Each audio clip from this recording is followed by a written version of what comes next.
Justru dalam momen-momen itulah kita ditantang untuk bertanya, apakah aku sungguh percaya atau aku hanya kenal Yesus Kristus?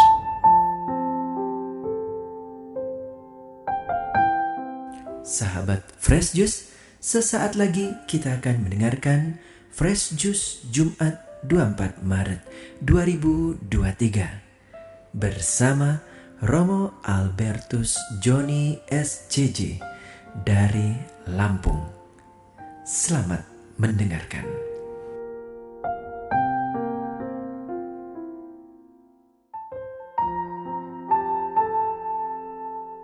Sahabat Daily Fresh Juice yang diberkati Tuhan, salam Fresh Juice.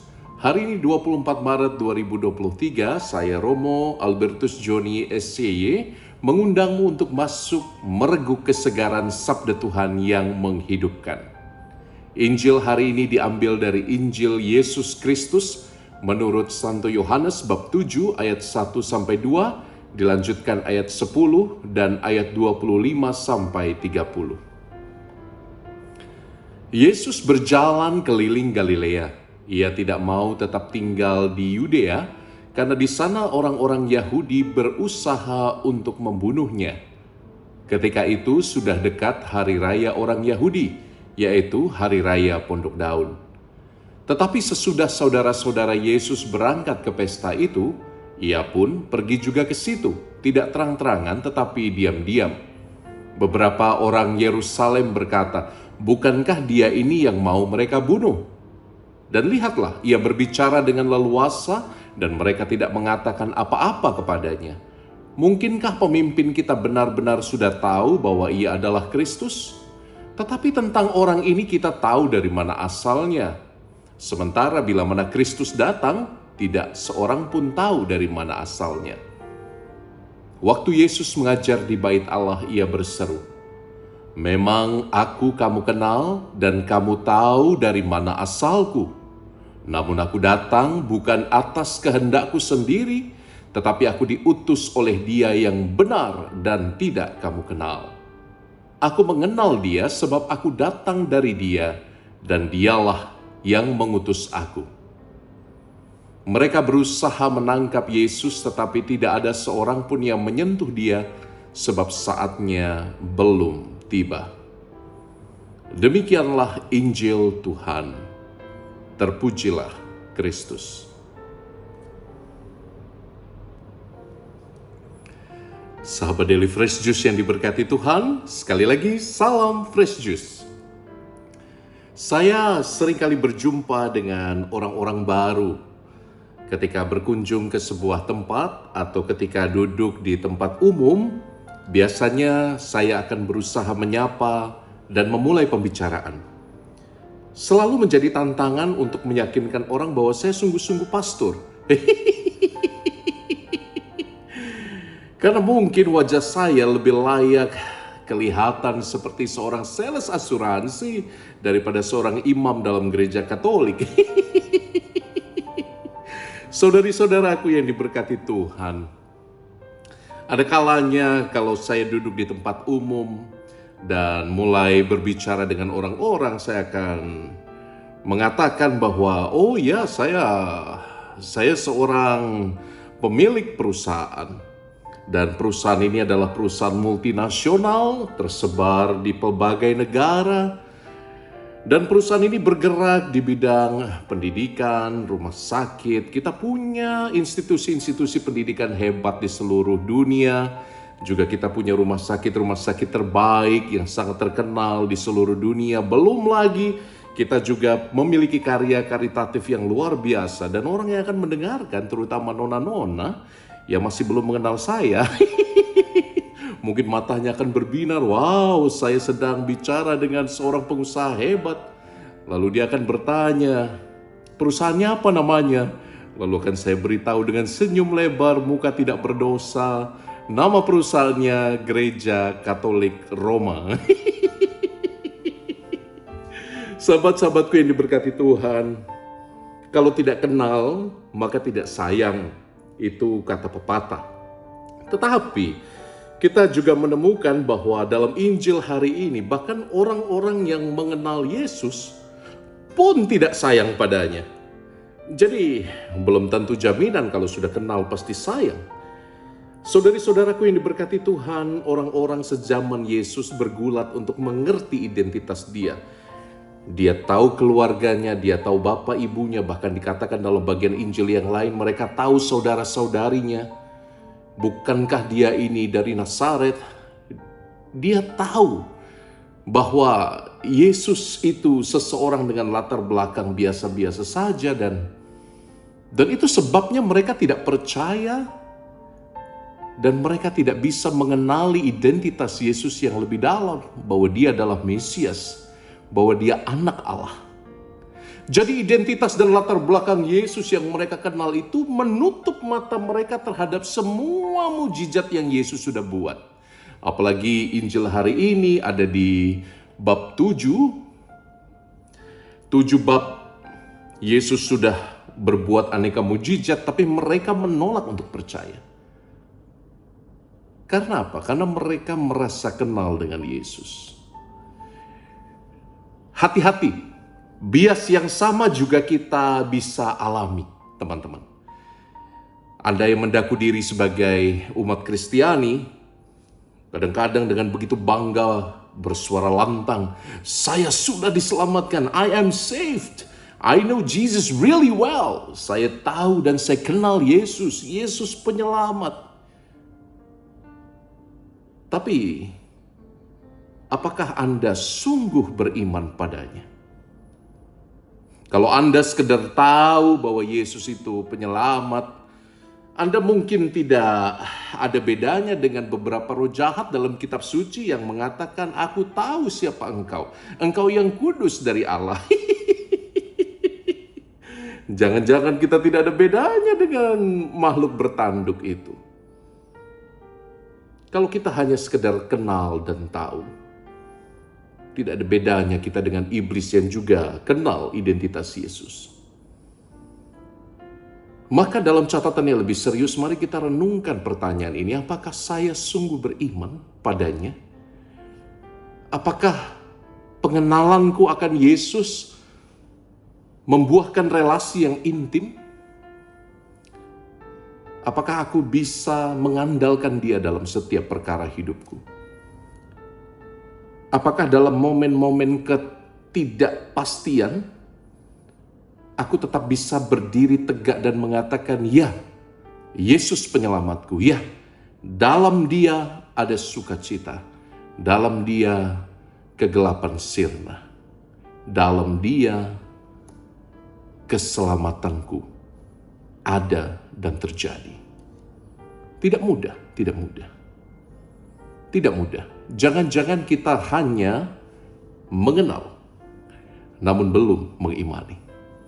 Tantangan ini juga jadi tantanganku tiap hari. Jangan pikir bahwa kami para imam, para religius itu tidak bergulat dengan itu.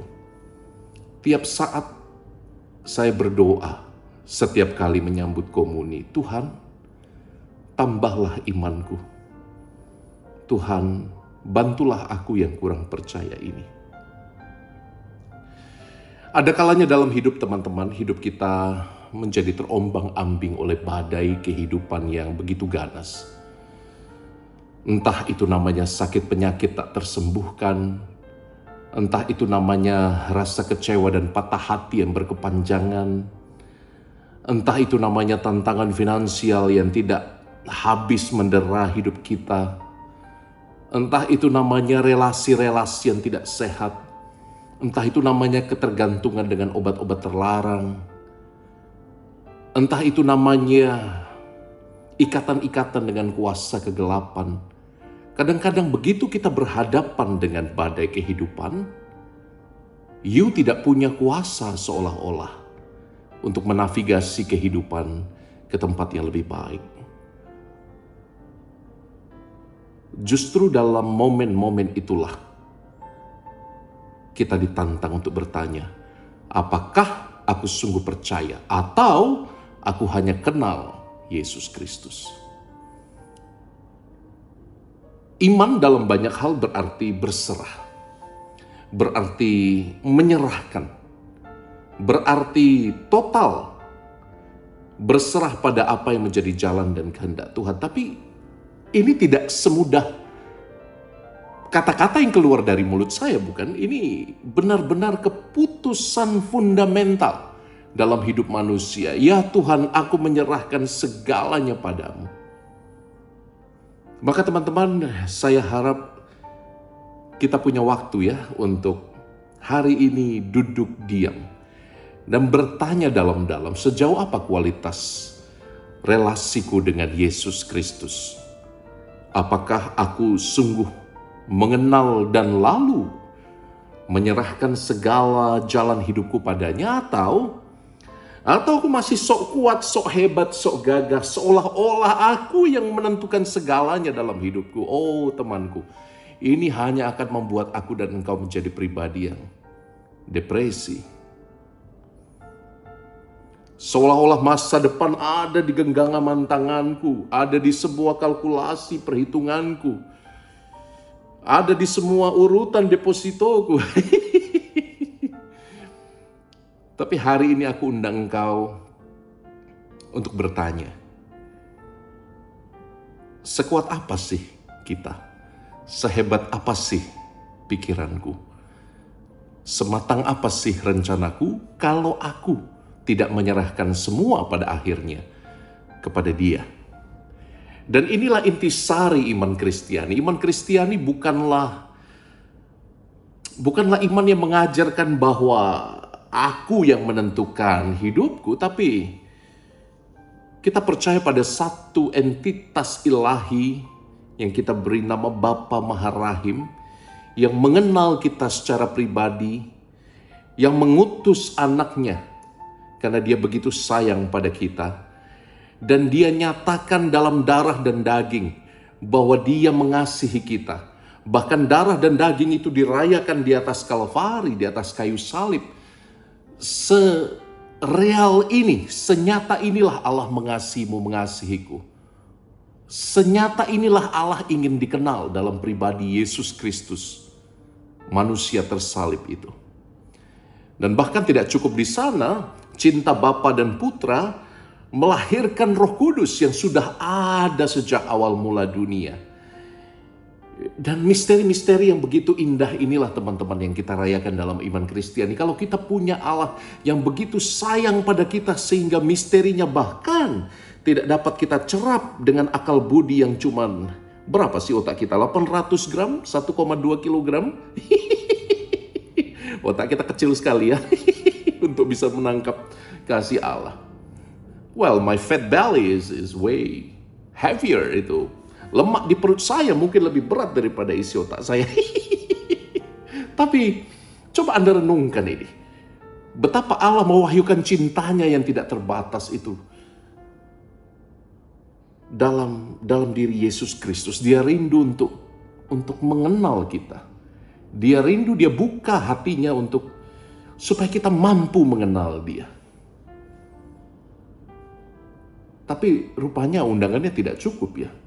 Bukan hanya mengenal, supaya kita percaya bahwa kita tidak sendirian pada saat kita menghadapi badai dan gelombang kehidupan. So, by the end, sekali lagi, ambil waktumu, carilah pojok di mana kau bisa sendiri bertanya dengan hatimu. Halo hatiku, apakah aku sudah sungguh mengenal dan beriman kepada Yesus Kristus, penyelamatku? Saya Romo Albertus Joni SCY mendoakan Anda, apapun situasi hidupmu, apapun salib yang sedang kau panggul hari ini, kesepianmu, kegundahanmu, apapun yang kau alami dalam hidupmu saat ini, engkau diberkati dengan satu pernyataan luar biasa dari kitab suci bahwa Tuhan sayang padamu. Engkau akan baik-baik saja dengan berkat Allah yang Maha Rahim, Bapa dan Putra dan Roh Kudus. Amin. Tuhan sayang padamu. Jangan lupa itu ya. Ciao. Sahabat Fresh Juice, kita baru saja mendengarkan Fresh Juice Jumat 24 Maret 2023. Terima kasih kepada Romo Albertus Joni untuk renungannya pada hari ini. Sampai berjumpa kembali dalam Fresh Juice edisi selanjutnya. Tetap semangat, jaga kesehatan, dan salam Fresh Juice.